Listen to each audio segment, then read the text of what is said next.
يا أيها الناس اعبدوا ربكم الذي خلقكم والذين من قبلكم لعلكم تتقون۔ باقی جو نبی صلی اللہ علیہ وسلم کا راستہ ہے، آپ صلی اللہ علیہ وسلم اس کے رہبر ہیں، امام ہیں اور پیشوا ہیں، اور آپ کے صحابہ اس کے پیروکار ہیں، اور اس کے اوپر آپ صلی اللہ علیہ وسلم کے نقش قدم پہ چلنے والے ہیں۔ یہ تو جماعت ہے، یہ جماعت ہے۔ اس سے جو الگ ہوتا ہے وہ فرقہ ہے، وہ فرقہ ہے۔ اور پھر جب دوسرے الگ ہو جاتے ہیں تو یہ بھی فرقہ بن جاتا ہے کہ اس لیے کہ یہ ان سے جدا ہے اور وہ اس سے جدا ہے، لیکن یہ الجماع ہے۔ اس کا وصف کیا ہے؟ الجماع۔ اس کا اصل وصف الجماع ہے، لیکن چونکہ دوسرے اس سے جدا ہوئے ہیں تو وہ اس سے فارق ہو گئے، انہوں نے اس سے جدائی اختیار کر لی، تو ان کی بھی ان سے جدائی ہو گئی، یہ ان سے جدا وہ ان سے جدا، اس لیے سے یہ فرقہ بن جاتا ہے، وگرنہ یہ کسی اور جگہ سے نکلا ہوا نہیں ہے، یہ اصل ہے، یہ اصل ہے۔ سمجھ میں آئی بات؟ لوگ کہتے ہیں یہ بھی تو ایک فرقہ ہے نا، تو یہ فرقہ دوسروں نے بنایا ہے کہ وہ اس سے جدا ہوئے ہیں، یہ الجماع ہے، یہ تو جوڑنے والا ہے، یہ جوڑنے والا ہے۔ دوسروں نے اس کو فرقہ بنا دیا کہ وہ اس سے جدا ہو گئے، تو پھر ظاہر ہے کہ انہوں نے بھی ان سے جدا ہونا تھا، انہوں نے بھی ان سے جدا ہونا تھا۔ تو دین کی بنیاد پر کسی دینی مسئلے کی وجہ سے، کسی دینی فکر کی وجہ سے، کسی دینی بنیاد کو کھڑا کر کے، جو بے شک بنیاد نہیں بنتی لیکن انہوں نے بنیاد کو دینی بنا دیا، بنیاد کو دینی بنا دیا اور اسے دین بنا کر کھڑا کر دیا، اور اس کی بنیاد کے اوپر امت کے اندر تفریق ڈال دی، جیسے خوارج ہیں، جیسے شیعہ ہیں، جیسے قدریہ ہیں، جیسے جبریہ ہیں۔ قدریہ کن کو کہتے ہیں؟ منکرین قدر کو۔ قدریہ کن کو کہتے ہیں؟ منکرین قدر کو۔ نام ان کا قدریہ رکھا ہوا ہے اور ہیں وہ قدر کے منکر، اور ان کے مقابلے میں کون ہوتے ہیں؟ جبریہ، جو کہتے ہیں کہ انسان مجبور محض ہے۔ یہ بڑے فرقے ہیں، یہ امت کے بڑے فرقے ہیں۔ خوارج، شیعہ، جبریہ، قدریہ، اور اسی طرح جہمیہ اور معتزلہ۔ جہمیہ انتہا ہے اور معتزلہ ان میں سے ذرا معتدل ہیں۔ تو یہ کلام کے اندر اور صفات کے اندر اور دوسرے عقائد کے اندر، ان کے اندر وہ جذبات موجود ہیں، خوارج والے بھی جذبات موجود ہیں ان کے اندر، جہمیہ کے اندر، اور دوسرے بھی موجود ہیں۔ اور اسی طرح پھر یہ ایک اور فرقہ ہے جس کو مشبہہ کہا جاتا ہے، مجسمہ، ایسے جنہوں نے ان کی ضد میں آ کر ان کے مقابل انہوں نے کہا کہ اس کی کوئی صفت ہی نہیں ہے، اور وہ ان صفات سے معرہ اور ان صفات سے بری ہے، کیونکہ اگر اس کی یہ صفات مانی جائیں تو تشبیہ لازم آتی ہے، تو انہوں نے پھر انسانی صفات اور انسانی لوازم جو ہے نا وہ اس کے لیے ثابت کر دی ہے، واجب الوجود سبحانہ و تعالیٰ کے لیے، اس کے مقابل میں۔ تو یہ جو ہوتا ہے نا، ایک چیز پیدا ہوئی اور اس کے مقابل میں ایک دوسری چیز پیدا ہوگی، رد عمل کے طور پر یہ امت کے اندر گمراہی کا سبب بنے۔ تو جہمیہ اور معتزلہ یہ انکار صفات، اور مجسمہ اور مشبہہ پھر اس کے مقابل میں پوری جو ہے نا ان کی نفی کرنے کے لیے پیدا ہوئے، اور انہوں نے خود ایک دوسری انتہا کی طرف چلے گئے۔ یہ ہیں اصل فرقے۔ تو الائمۃ المضلین ایسے گمراہ کن پیشوا اور رہبر جو امت کو راہ راست سے گمراہ کریں گے، وہ دین کے نام پہ ہوں یا پھر وہ سیاست کے نام پہ ہوں۔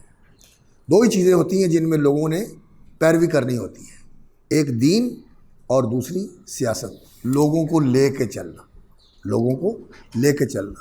سیاست اصل میں ہوتی کیا ہے؟ سیاست یہ ہوتی ہے کہ لوگوں کے مصالح کا تحفظ کیا جائے اور انہیں مفاسد سے محفوظ رکھا جائے۔ مصالح کا تحفظ اور ان کی تحصیل، اور مفاسد سے بچاؤ اور انہیں کم کرنا، یہ اصل مقصد ہوتا ہے سیاست کا۔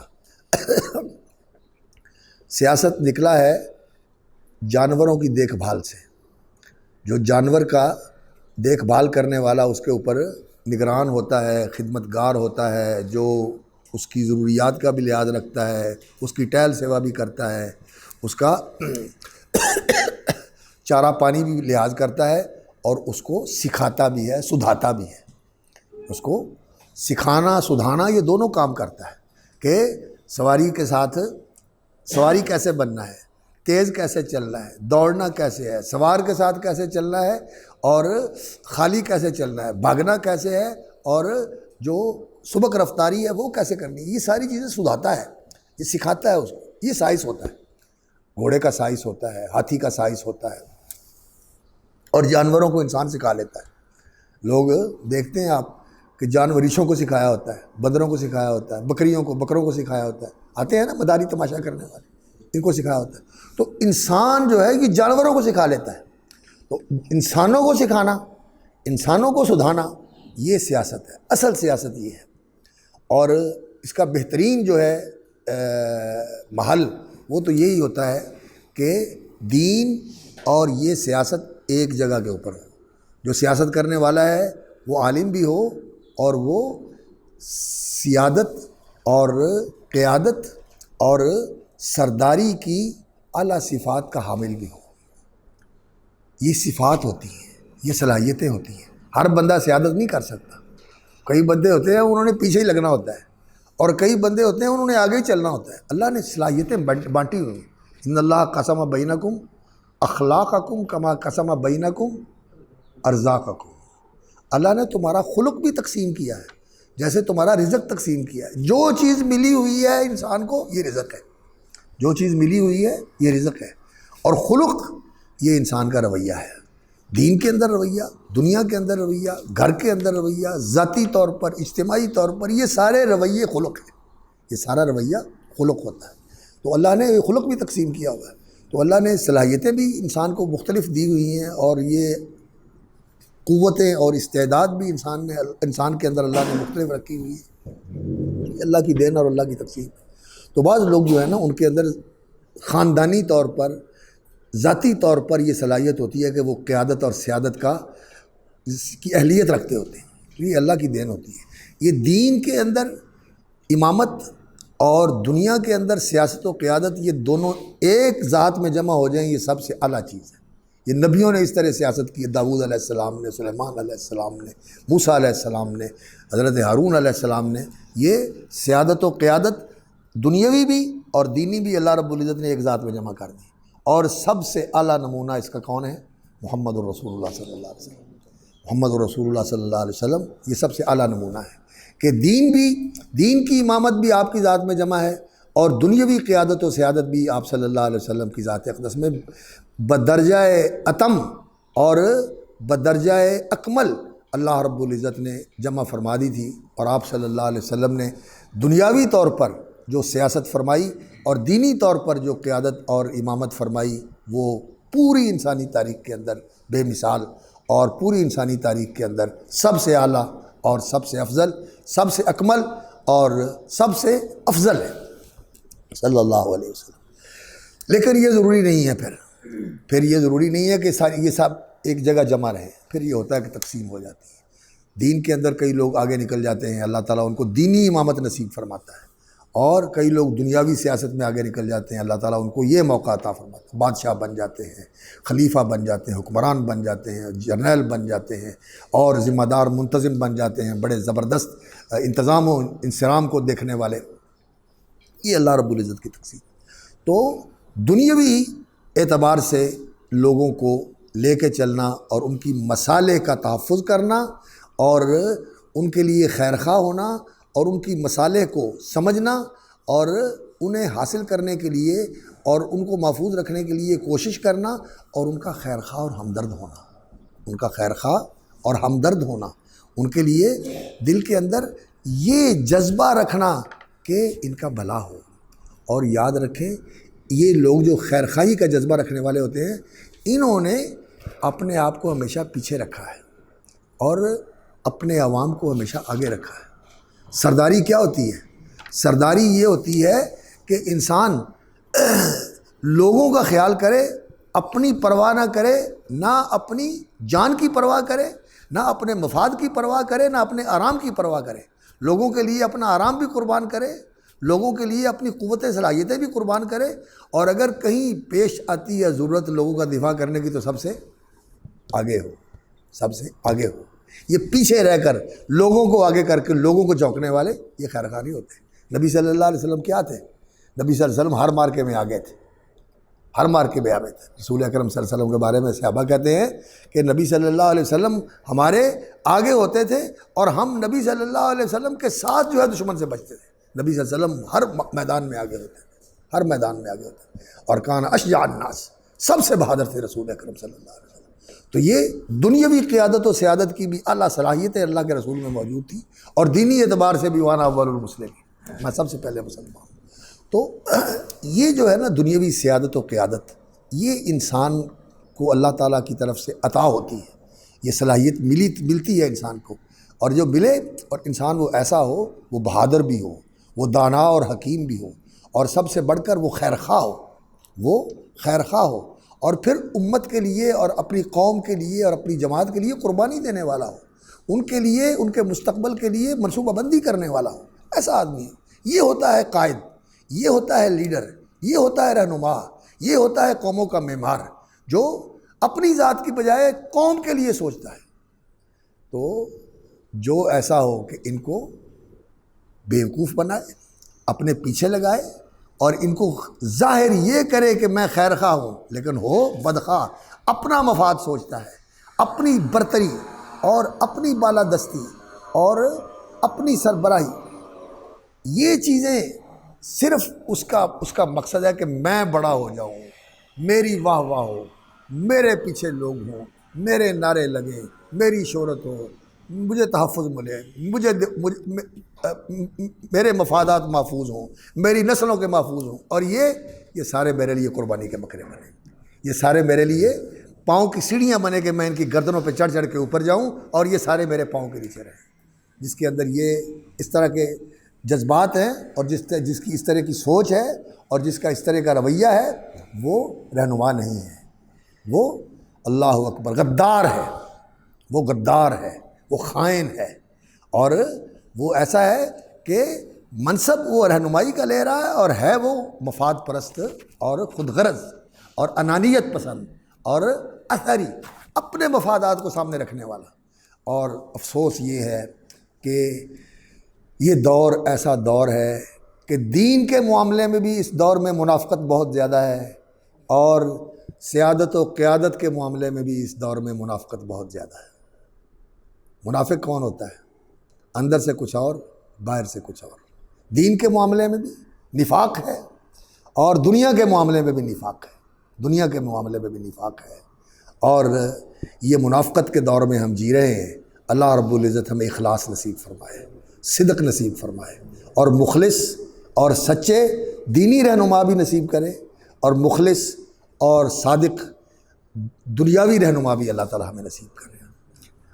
اللہ تعالی ہمیں، اللہم اجعل ولاتنا خیارنا ولا تسلط علینا شرارنا، اے اللہ جو ہمارے والی ہیں، وہ والی دین کے معاملے میں ہوں یا دنیا کے معاملے میں ہوں، یا اللہ وہ ہم میں سے بہتر ہوں، ہر اعتبار سے بہتر ہوں، ذاتی سیرت و کردار کے لحاظ سے بھی اور اجتماعی رویوں کے اعتبار سے بھی وہ بہترین ہوں۔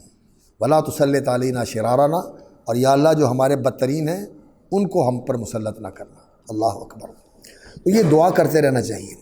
تو میں نے عرض یہ کیا، آپ کو یہ چیزیں سمجھنی چاہیے، اور ان چیزوں کا ادراک اور ان چیزوں کا صحیح فہم، اس کے لیے انسان کو مطالعہ کرنا پڑتا ہے، حالات کا بھی، ماضی کا بھی، اور ان کتابوں کا بھی جن کتابوں کے اندر الاحکام السلطانیہ علامہ ابن ابی یعلیٰ کی بھی اور امام ماوردی رحمۃ اللہ علیہ کی بھی یہ دو کتابیں ہیں الاحکام السلطانیہ، جس کے اندر انہوں نے بتایا ہے کہ یہ جو حکومت ہے اور یہ جو قیادت و سیادت ہے اور یہ جو امامت و رہنمائی ہے، اس کے اوصاف کیا ہے، اس کی شروط کیا ہے، اس کی ذمہ داریاں کیا ہیں، اور یہ کس طرح کے لوگ ہونے چاہیے۔ اور اسی طرح ہمارے بر صغیر کے علماء میں اللہ اکبر، حضرت شاہ اسماعیل رحمۃ اللہ علیہ دہلوی، شاہ ولی اللہ رحمۃ اللہ علیہ کے پوتے، انہوں نے ایک کتاب لکھی ہے، اس کا نام ہے منصب امامت۔ منصب امامت، وہ اس تحریک کو لے کر اٹھے تھے کہ مسلمانوں کے اندر دینی قیادت اور دنیاوی سیادت، یہ دونوں چیزیں جمع کر کے مسلمانوں کو ایک ایسا قائد اور ایک ایسا امام جو ہے وہ مہیا کیا جائے جو اس طرح ان کی سیاست اور قیادت کرے جیسے دین چاہتا ہے، علی سنت الخلفاء الراشدین، خلفائے راشدین کے طریقے پر، منہج خلافت کے طریقے پر، خلافت نبوت کے طریقے پر لوگوں کی قیادت کرے۔ اور انہوں نے واقعتاً اس کا نمونہ پیش کر دیا، واقعتاً اس کا نمونہ پیش کر دیا۔ یہ تحریک جو ہے جہاد کی تحریک، یہ ہماری تحریک ہے، ہم اس تحریک کے امین ہیں، ہم اس تحریک کے وارث ہیں۔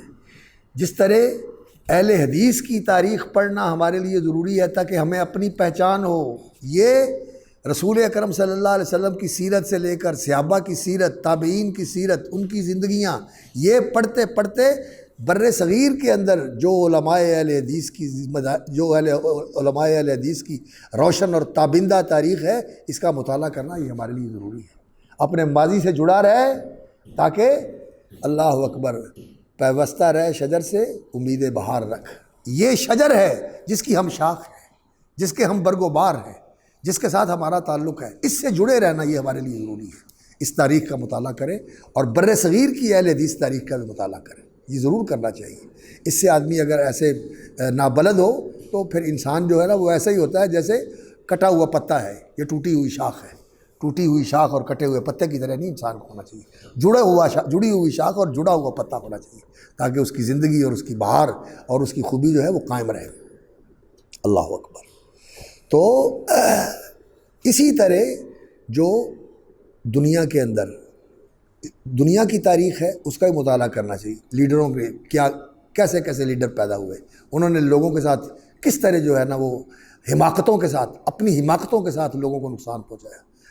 یورپ کی تاریخ میں مسولینی تھا جو بہت بڑا آمر تھا، اور جو اپنی ضد اور جو اپنی بات ہوئی اسی کے اوپر اس نے جو ہے نا ضد کی، اور اٹلی کو ایسی شکست کے ساتھ دوچار کیا اس نے کہ اٹلی تباہ ہو گیا۔ اٹلی بڑی قوت تھی، تباہ ہو گیا۔ ہٹلر تھا جو ضدی تھا اور جو کہتا تھا کہ جو بس میں نے کہہ دیا ہے، میں سپیریئر، میری قوم سپیریئر، اور سپیریئر قوم کو اتنا اس نے رسوا کیا، اللہ اکبر، کہ جرمنی جو دنیا کا بہترین ملک تھا اور سب سے زیادہ ترقی یافتہ تھا، اس کا ستیہ ناش کر دیا۔ اس کو شکست سے دوچار ہونا پڑا، لیکن یہ قومیں ہیں اللہ اکبر شکست سے دوچار ہوئیں، لیکن اس کے باوجود کچھ عرصے کے بعد پھر کھڑی ہو گئی۔ تو یہ مسولینی ہو، یہ ہٹلر ہو، یہ جاپان ہو، ان کی تاریخ کے اندر ایسے لیڈر پیدا ہوئے جنہوں نے ان ملکوں کو تباہ کیا، ان کو برباد کیا، لیکن وہ پھر کھڑے ہو گئے۔ اور لیڈر پیدا ہو گئے جنہوں نے ان کو کھڑا کر دیا۔ لیکن اللہ تعالیٰ ہم پہ رحم کرے، ہم تو جب سے اس ملک کے اندر آئے ہیں، اللہ تعالیٰ پہلے چند ایک لوگوں کے اوپر رحمت فرمائے، اور ان کا تو اللہ بہتر جانتا ہے۔ بظاہر یہی ہے کہ وہ ملک کے خیر خواہ تھے اور قوم کے خیر خواہ تھے، بظاہر تو یہی ہے، باقی حقیقت حال اللہ بہتر جانتا ہے۔ لیکن اس کے بعد سے ہمیں صالح حکمران جو صحیح معنوں میں خیر خواہ ہو، جو اپنی ذات کے لیے سوچنے والا نہ ہو، جو قوم اور ملک کے لیے سوچنے والا ہو، ایسے لوگ جو ہے نا وہ میسر نہیں آئے۔ اکا دکا چند ایک، لیکن ان کو موقع نہیں ملا، ان کو چلنے نہیں دیا گیا۔ محمد علی جناح کے بارے میں تو لوگ کہتے ہیں کہ وہ قوم کی امانت، قوم کی مصلحت، ملک کی مصلحت، اس کے لیے بہت زیادہ مخلص تھے، اور اپنی ذات کے لیے وہ بہت قربانی دینے والے تھے، بہت قربانی دے، اپنی صحت کی انہوں نے قربانی دی، اپنے مفادات کی انہوں نے قربانی دی۔ حالانکہ اگر وہ ذاتی طور پر کوئی بہت زیادہ دنیا کے اندر اچھا مقام حاصل کرنا چاہتے تو وہ بہت بڑے بیرسٹر تھے، قانون دان تھے، اعلیٰ ترین منصب بھی انہیں مل سکتا تھا، جسٹس بھی بن سکتے تھے، لیکن انہوں نے قوم کی، مسلمانوں کی دنیاوی مصلحت کو بہتر اور محفوظ بنانے کے لیے انہوں نے قربانی دی، تحریک چلائی، اور اس کے اندر اپنی صحت کی بھی پرواہ نہیں کی۔ ملک جب بن گیا تو وہاں بھی پھر انہوں نے اپنی صحت کی پرواہ نہیں کی، اور وہ اپنی زندگی کے جو دن تھے پورے کر کے اللہ کے حضور پیش ہو گئے۔ معاملے اللہ کے ہاتھ میں ہیں، اللہ رب العزت اپنی مخلوق پہ رحم فرمائے، اور جو اہل ایمان ہیں اللہ تعالیٰ ان کی مغفرت فرمائے، اور جو دوسرے ہیں اللہ رب العزت کے ساتھ ان کا معاملہ ہے اللہ جانے، اور ان کا اپنا عمل جو ہے وہ اللہ کے سامنے ہے۔ جو کچھ اللہ رب العزت نے مقدر فرمایا ہوا ہے وہ پورا ہو کے رہنے والا ہے۔ اسی طرح لیاقت علی تھے، لیاقت علی بھی جو ان کا گھر تھا وہ انہوں نے سفارت خانے کے طور پر ملک کو دے دیا، اپنا گھر وقف کر دیا، اور یہاں جو تھے وہ ایک چھوٹی متوسط سطح کے اوپر زندگی گزارتے تھے، اور اپنی ذات کے لیے وہ اس طرح ملکی خزانے کو خرچ کرنے والے نہیں تھے۔ ان کے بارے میں بھی یہی ذکر کیا جاتا ہے کہ وہ اچھے تھے۔ تو ملک کی تاریخ کا بھی مطالعہ کرنا چاہیے، ایسی کتابوں کا جن میں تاریخ عہد بعہد تاریخ جو ہے وہ بیان کی گئی ہے، اس کا مطالعہ کرنا چاہیے، تاکہ انسان اپنے ملک کے بارے میں بھی باخبر ہو۔ انسان کو اندھیرے میں نہیں ہونا چاہیے، عالم آدمی کو بصیر ہونا چاہیے، بصیرت ہونی چاہیے، دین کی بھی بصیرت ہونی چاہیے، دنیا کی بھی بصیرت ہونی چاہیے، یہ دونوں چیزیں ضروری ہیں۔ تو پھر اس کے بعد بعض لوگ آئے اچھے تھے، جیسے چودھری محمد علی تھے، وہ بہت اچھا انسان تھے، بہت نیک دل انسان تھا، وزیر اعظم بنا، اور اس نے 1956 میں ملک کو آئین بھی دیا، دستور بھی دیا، اور وہ اسلامی دستور تھا، اور اس کے اندر اسلامی خد و خال کی روشنی میں سارے نظام کو مرتب کیا گیا تھا۔ لیکن بیوروکریسی نے اور یہ لوگ ہیں، انہوں نے اس کو جو ہے نا وہ چلنے نہیں دیا، بلکہ بیوروکریسی کے ساتھ، اور یہ جس کو کہتے ہیں نا اسٹیبلشمنٹ کہہ لیں آپ اس کو، یا یہ جو بیوروکریسی کو کہتے ہیں وائٹ کالر، اور ان کو کہتے ہیں خاکی۔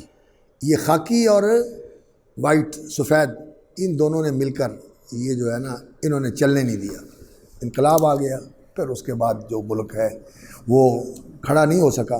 بہرحال پھر بھی میں سمجھتا ہوں کہ اس ملک کے عوام کے اندر خیر ہے، عوام کے اندر خیر ہے، دینی جذبہ ہے، دینی حمیت ہے، اور دین کے ساتھ وابستگی ہے۔ دین کے نام پہ یہ جذباتی ہو کر نکل پڑتے، کھڑے ہو جاتے، یہ خیر ہے، یہ ایمانی روح ان کے اندر موجود ہے۔ تو لیکن قیادت نہیں ہے، صحیح دینی قیادت جو ان کی صحیح تعلیم اور تربیت کا اہتمام کرے، اور صحیح دنیاوی قیادت جو ان کے مسالے اور ان کے محفوظ مستقبل کے لیے پلاننگ کرے، اور اس کے لیے سسٹم کو منظم کرے، سسٹم بن جائے، ذات نہیں، شخصیت نہیں، یہ ہے تو ٹھیک ہے، گیا تو کام ختم، پھر زیرو پہ آ جائے، یہ کام نہیں ہوتا۔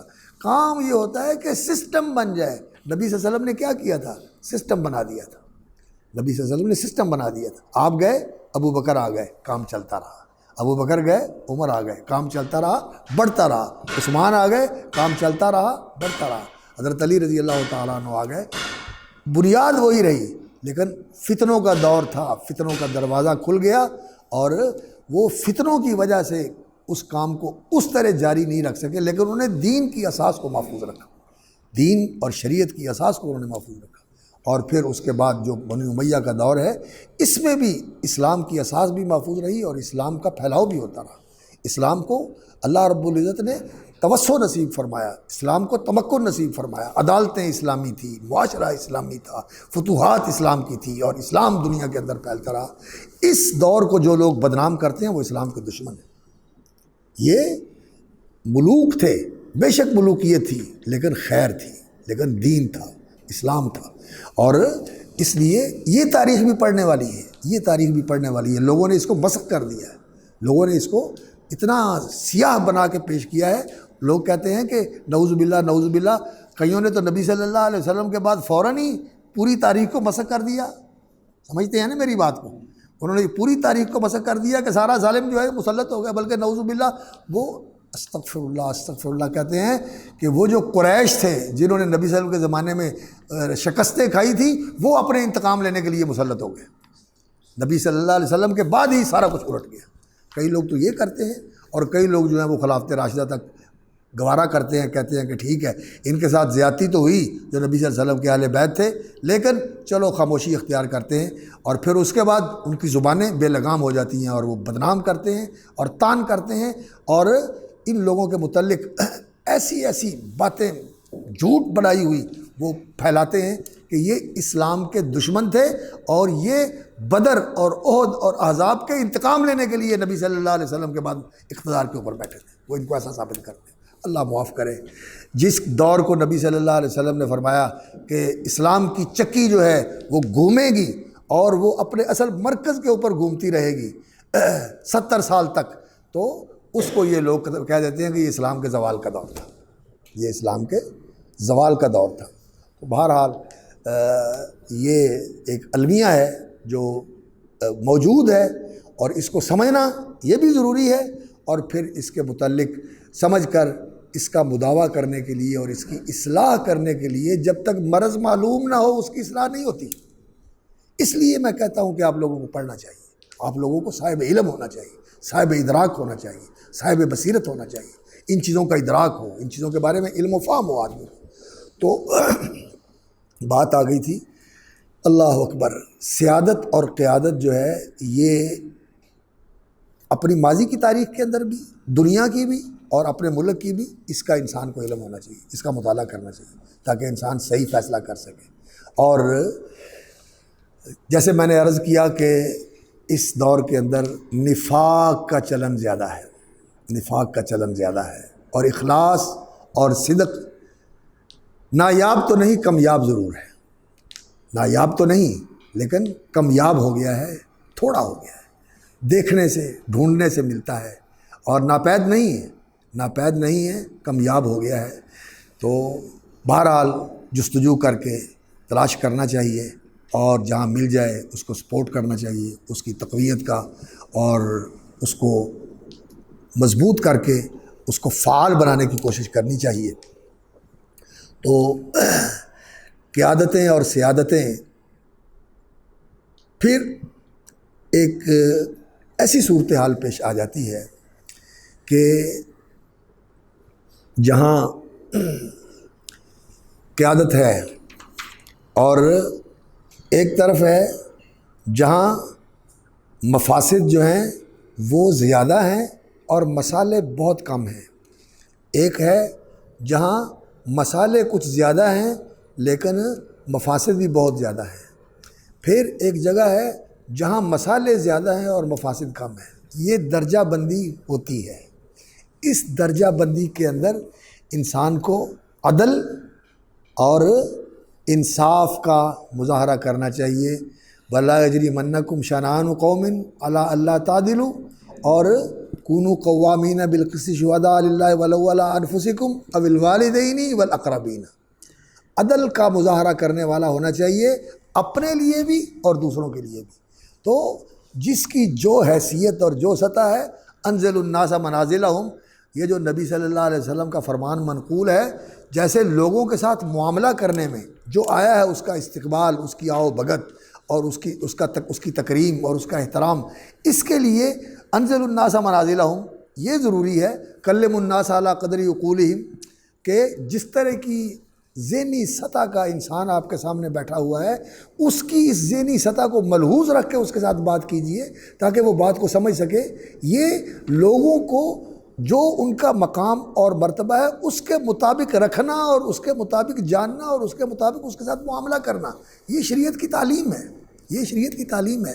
تو یہ ان لیڈروں کے بارے میں بھی انسان کو ملحوظ رکھنا چاہیے۔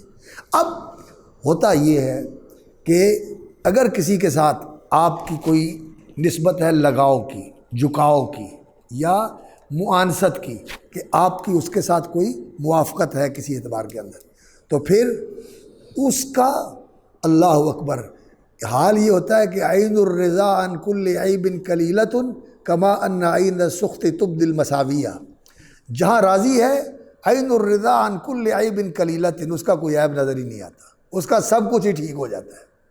کما ان عین السخط تبدی المساویہ، اور جہاں ناراض ہوئے وہاں خوبی کوئی نظر نہیں آتی، وہاں کوئی خوبی نظر نہیں آتی، وہاں سب برائی برے، شر ہی شر ہے اور فساد ہی فساد ہے، اور ہر چیز کی نفی کر دینا اور کہنا وہ سارے ایک ہو جائے، اور کیڑا چنگا ہے، کیڑا فرشتہ ہے، اور سارے ہی اجن ہیں۔ یہ غلط بات ہے، یہ غلط بات ہے، ایسا نہیں ہے۔ انصاف کریں، انصاف کریں، جس کی خیر ہے، جس کی خوبی ہے، اس کا اعتراف کریں، اس کو قبول کریں، اور اس کو موقع دیں کہ یہ اس خیر کے کام میں آگے بڑھ سکے۔ اور جس کا جو شر ہے، اور پھر اس میں ہمیشہ یہ جو ہے نا دیکھنا ہے، موازنہ کر کے، مقارنہ کر کے، مقابلہ کر کے کہ خیر کہاں زیادہ ہے اور شر کہاں زیادہ ہے۔ آپ سب کو ایک جیسا کر دیں، کام خراب ہو جائے گا۔ اور افسوس یہ ہے کہ سیاسی بصیرت بھی نہیں ہے اور سیاسی تربیت بھی نہیں ہے۔ ہماری مولویوں کا بھی یہی حال ہے، مولویوں کو بھی دیکھتے ہیں ہم کہ یہ بھی ایسے ہی ہیں۔ اگر تنقید کرنے پہ آئیں تو ایسے لوگ جن کے اندر خیر بہت زیادہ ہوتی ہے، وہ ساری خیر کی نفی کر کے چند ایک چیزوں کی وجہ سے ان کو بالکل جڑ سے کاٹ دیتے ہیں۔ جیسے کل کی بات سن رہے تھے آپ، کل بات ہوئی نا، سن رہے تھے آپ، تو یہ غلط بات ہے۔ اور یہاں بھی ملک کے اندر بھی ایسے ہی، جو اگر کسی کے اندر کوئی اس طرح کی بات نظر آتی ہے تو کہتے ہیں جی سارے ایک ہو جانے، بس سارے ایک ہو جانے، تو پھر کدھر جائیے؟ پھر کیا کریں؟ پھر یہ ہے کہ ہم زیرو پہ کھڑے ہوئے ہیں اور ساری عمر زیرو سے آگے ہی نہیں بڑھ پاتے۔ ایسا آدمی ساری عمر زیرو پہ ہی رہتا ہے۔ یہ التفکیر الصفری، یہ صفر والی تفکیر کہ ہر چیز کو زیرو کر دینا، یہ ناکام لوگوں کا راستہ ہے، یہ کامیاب لوگوں کا راستہ نہیں ہے، یہ کامیاب لوگوں کا راستہ نہیں ہے۔ انسان کو مثبت سوچ رکھنی چاہیے، مثبت سوچ رکھنی چاہیے، دیکھنا چاہیے، پرکھنا چاہیے، جانچنا چاہیے، اور جانچ کے، پرکھ کے، سوچ کے اور سارے حالات کا جائزہ لے کر پوری دیانتداری کے ساتھ، پورے اخلاص کے ساتھ اور پورے عدل و انصاف کے ساتھ پھر انسان کو فیصلہ کرنا چاہیے کہ کس کی کہاں اصلاح کی ضرورت ہے، نشاندہی کی ضرورت ہے، کس کو سپورٹ کرنے کی ضرورت ہے، کس کو سمجھانے کی ضرورت ہے، کس کو پیچھے کرنے کی ضرورت ہے، کس کو آگے کرنے کی ضرورت ہے۔ یہ ضروری ہے، یہ ضروری ہے۔ اس طرح قوم کی تربیت بھی ہوتی ہے اور قوم کی رہنمائی بھی ہوتی ہے، اور علماء کا کام یہ ہے کہ وہ یہ کریں۔ علماء ہوتے ہیں اصل مصلح، علماء ہوتے ہیں اصل مرشد۔ مسلمان معاشرے کے اندر ارشاد اور اصلاح کی ذمہ داری کن کی ہے؟ نبیوں کی، اور نبیوں کے بعد نبیوں کے وارثوں کی۔ اور نبیوں کے وارث کون ہیں؟ علماء۔ یہ علماء ہیں، یہ لوگوں کی صحیح تربیت کرنا، لوگوں کی صحیح رہنمائی کرنا، یہ علماء کا کام ہے۔ اور انہیں غرض کوئی نہیں، انہیں غرض کوئی نہیں، یہ نہیں کہتے ہمیں تخت دو، یہ نہیں کہتے ہمیں منصب دو، یہ نہیں کہتے ہمیں عہدے دو، یہ نہیں کہتے ہمیں اس کا صلہ دو۔ ان اجری الا علی اللہ، ہم تو اللہ کی رضا کے لیے رہنمائی کرتے ہیں اور اللہ سے اجر چاہتے ہیں، اور دنیا میں ہمیں کچھ نہیں چاہیے۔ ہم کہتے ہیں یا اللہ جب آئیں تو تیرے سامنے سرخرو ہو جائیں، تو راضی ہو جائے کہ تم نے کام کیا، تم نے امانت آگے پہنچا دی، تم نے اپنی ذمہ داری اور مسئولیت کے مطابق اپنے فرائض کو سر انجام دیا، تم سرخرو ہو، تم کامیاب ہو، بس یہی ہمارا صلہ ہے، یہی ہمارا صلہ ہے، اور ہمیں کچھ نہیں چاہیے۔ تو یہ علماء کی ذمہ داری ہے، اور علماء کے اندر ایسی بصیرت پیدا ہونا اور ایسی بصیرت کا موجود ہونا یہ ضروری ہے۔ اور علماء بھی اگر لوگوں جیسے ہی جذباتی ہوں، کبھی اس کے ساتھ، کبھی اس کے ساتھ، کبھی اس کے خلاف، کبھی اس کے خلاف، کبھی اس کے حق میں، کبھی اس کے حق میں، تو یہ کوئی بات نہیں ہے، یہ علم نہیں ہے، یہ بصیرت نہیں ہے، یہ تو حماقت ہے، یہ تو لوگوں والی جذباتیت ہے۔ اور یہ قوم جذباتی قوم ہے، یہ لوگ دانش مند نہیں ہیں، حکمت اور دانش سے تہی دامن ہے یہ قوم، تہی دامن ہے یہ قوم۔ حکمت اور دانش پیدا کرنے کی ضرورت ہے، اس قوم کو حکمت اور دانش کے ساتھ رہنمائی کرنے کی ضرورت ہے، تربیت کرنے کی ضرورت ہے، تعلیم دینے کی ضرورت ہے۔ اللہ اکبر۔ آج کا موضوع تو سیاست کی نظر ہو گیا، ہاں، لیکن امید ہے آپ کو کچھ سمجھ میں آئی ہوگی بات، کچھ سمجھ میں آئی ہوگی بات۔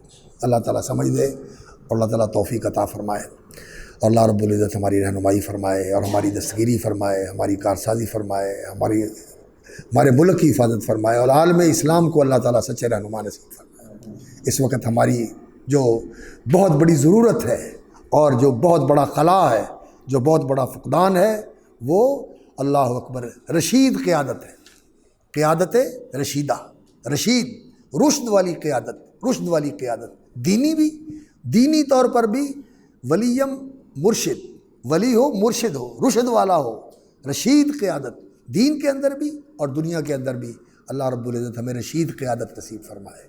اور دعا بھی کرنی چاہیے، اور اس قیادت کے منصب پر آنے کے لیے جد و جہد بھی کرنی چاہیے۔ اور جد و جہد کیا ہے؟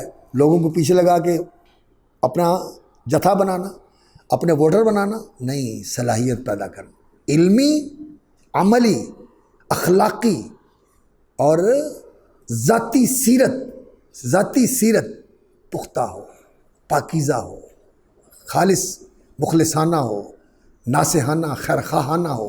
یہ چیزیں اپنے اندر پیدا کرنے کی ضرورت، یہ رشد ہے، یہ پیدا کرنے کی چیز ہے، اس کے لیے کوشش کرنی چاہیے۔ تو رشید قیادت اور رشد جو ہے یہ حاصل کرنا، اللہ سے مانگنا بھی اور اس کے لیے محنت بھی کرنا، یہ ایسے ہی ہوتا ہے جیسے آپ جانتے ہیں العلم بالتعلم والحلم بالتحلم، علم تعلم سے آتا ہے اور حلم تحلم سے آتا ہے، اور یہ صلاحیتیں انسان نے اپنے اندر پیدا کرنی ہوتی ہیں۔ اور اس کے پیدا کرنے کا بہترین طریقہ کیا ہے؟ اللہ اکبر، جو نیک، پاکیزہ اور ممتاز لوگ ہیں ان کی زندگیوں کا مطالعہ کرنا اور ان کی کتابوں کا مطالعہ کرنا، اور پھر ان جیسے بننے کی کوشش بھی کرنا، اور ان جیسے بننے کے لیے اللہ سے دعا بھی کرنا، یہ چیز جو ہے نا انسان کے لیے بڑی کارآمد ثابت ہوتی ہے، اور بہت ہی انسان کے لیے یہ انشاءاللہ العزیز نفع بخش ہے۔ اللہ رب العزت اس کی توفیق عطا فرمائے، اور اللہ رب العزت اس کے لیے آپ لوگوں کو قبول فرمائے، اور آپ لوگوں کی دستگیری فرمائے اور رہنمائی فرمائے۔